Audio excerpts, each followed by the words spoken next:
Hello students.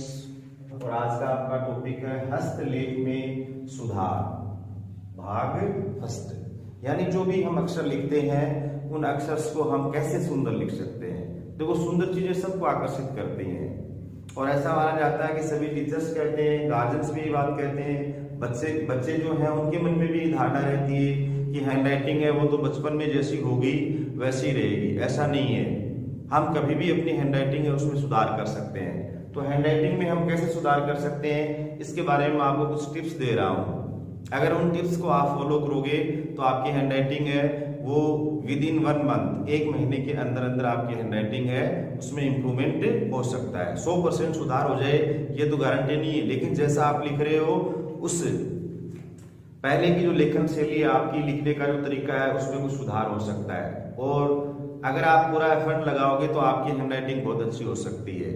ठीक है, तो हैंडराइटिंग से रिलेटेड जो बातें हैं उनमें पहला पॉइंट आपको क्या ध्यान में रखना है। देखो, मैं कुछ आकृतियां यहाँ पे बना रहा हूं। एक तो देखो ये आकृति है, सामान्य आकृति है नहीं है।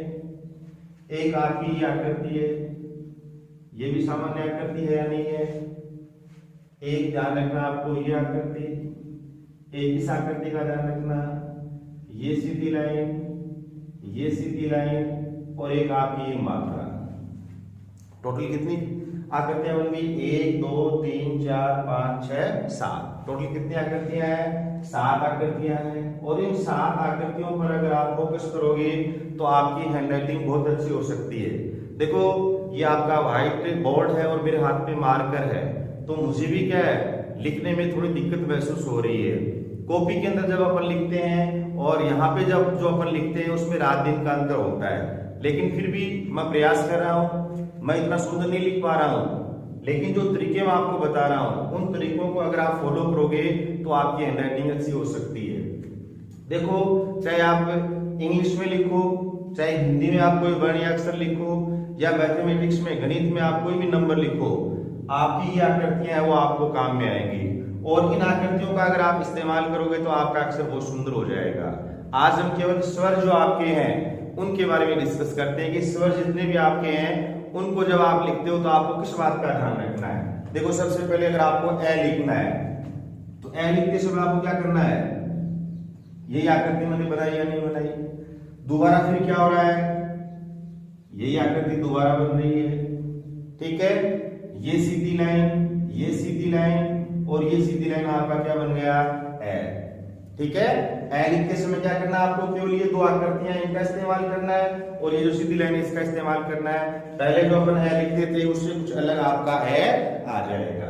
हो गया है। फिर देखो, ए के बाद में हम क्या लिखेंगे? आ लिखते टाइम में क्या करना आपको? वही आकृति मैंने बना दी। फिर दोबारा देखो, वही आकृति बन रही है, ये सीधी लाइन, ये सीधी लाइन और ये सीधी लाइन। क्या बन गया आपका? आ। क्या बन गया? आ। ठीक है, क्या बन गया आपका? आ। ओके, ए हो गया आपका, आ हो गया। इसी तरह अगर आपको ई लिखना है, अपन क्या करते हैं? थोड़ी जल्दबाजी करते हैं। ई लिखते टाइम देखो इस तरह से अपन भागते हैं। टीचर्स है वो भी ऐसे लिखते हैं, बच्चे भी ऐसे लिखते हैं। एक बार आपको क्या करना है, अक्षर को लिखते समय थोड़ा सा ध्यान रखना है 15 या 20 दिन तक कि जो भी आकृति यहाँ पे बताई जा रही है उनका हमें इस्तेमाल करना है। दिमाग में एक बात फिट कर लो, इन आकृतियों का हमें इस्तेमाल करना है। और अगर आपने ईमानदारी से 1 महीने तक लगातार इन आकृतियों का इस्तेमाल कर लिया, आपकी हैंडराइटिंग बहुत अच्छी हो सकती है। ई लिखने के लिए देखो आपको क्या करना पड़ेगा? ये छोटी लाइन ले आए ऊपर से, फिर देखो वही काम हो रहा है, वो आकृति बन रही है, बनी नहीं बन रही है। फिर वापस देखो घुमा कर ये आकृति वापस आ रही है आपकी, ये आपका क्या बन गया? ई। क्या बन गया? ई। ठीक है, और अगर बड़ी ई लिखनी है आपको तो क्या करना है? ये आकृति ऊपर लगानी है, ये वाली आकृति क्या आ रही है? ऊपर लग रही है। आपका क्या बन गया? बड़ा ई। आपको अगर ऊ लिखना है, क्या लिखना है? ऊ लिखना है, तभी आकृतियां काम में आएंगी।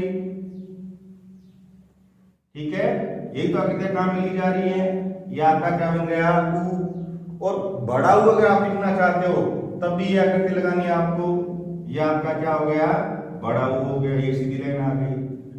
ठीक है, ए हो गया आपका, आ ई ई ऊ हो गया। अब आगे देखो ए के बारे में। ए लिखते समय देखो, एक तो ये दो आकृति इनका इस्तेमाल आप कर सकते हो। एक आकृति लिया इस तरह से, फिर इधर से एक आकृति इस तरह से ले आओ, ये सीधी लाइन क्या बन गया ए।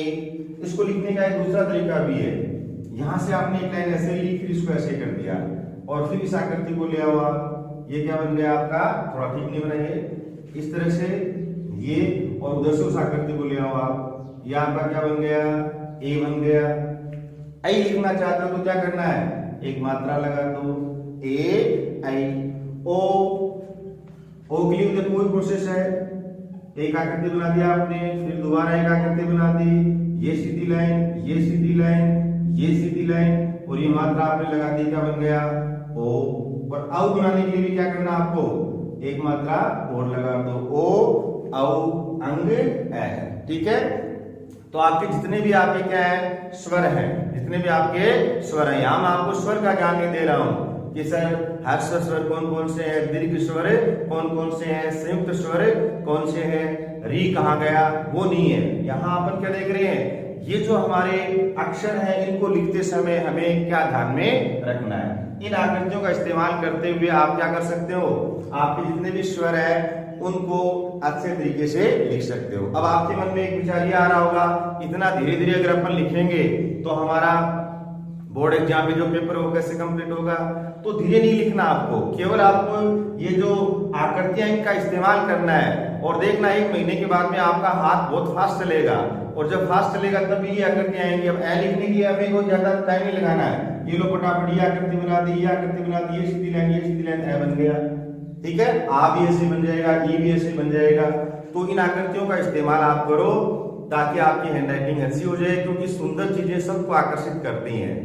मैंने मेरी हैंडराइटिंग को जैसी भी है जो भी है इंप्रूव कब किया था, मैंने कॉलेज कर लिया, और कॉलेज करने के बाद में जब मैं 2005 में गवर्नमेंट स्कूल में टीचर लगा, तब मेरे दिमाग में एक आइडिया आया कि यार अपन को अपनी हैंडराइटिंग इसको सुधार करना पड़ेगा, क्योंकि कॉलेज टाइम तक जो भी मैं लिखता था वो मुझे खुद को समझ में नहीं आता था। ठीक है, तो आप लोग भी क्या है मेहनत करके इंप्रूव कर सकते हो। ये मैं आइडिया आपको क्यों दे रहा हूं, क्योंकि मैंने 2005 से लेकर अब तक बहुत सारे बच्चे ऐसे देखे हैं सॉरी, जिनकी हैंडराइटिंग में इन आकृतियों का इस्तेमाल करने के कारण क्या हुआ है, सुधार हुआ है। कुछ बच्चे तो ऐसे आए थे मेरे पास जिनकी हैंडराइटिंग बहुत गंदी थी, और उनको जब ये आइडिया बताया और इस आइडिया को उन लोगों ने जब चुना और इसके अकॉर्डिंग जब उन्होंने क्या अपने अक्षर लिखने स्टार्ट किए, और उसके 1 महीने बाद में जब वो अपनी कॉपी मेरे पास लेके आए हैंडराइटिंग की, तो उनकी आंखों में आंसू आ गए कि वो सर हमारी हैंडराइटिंग देखो कितनी अच्छी हो गई है। और मोस्टली मैं ये पॉइंट्स हैं वो इंग्लिश मीडियम के जो बच्चे हैं उनको बताना चाहता हूँ, क्योंकि इंग्लिश मीडियम के जो बच्चे होते हैं उनकी इंग्लिश की हैंडराइटिंग बहुत अच्छी होती है, लेकिन उनकी हिंदी में हैंडराइटिंग है वो बहुत बुरी होती है। तो ध्यान रखना, ये जो आकृतियां इनका इस्तेमाल करके आप अपनी हैंडराइटिंग है उसमें सुधार कर सकते हो। Best of luck, take care.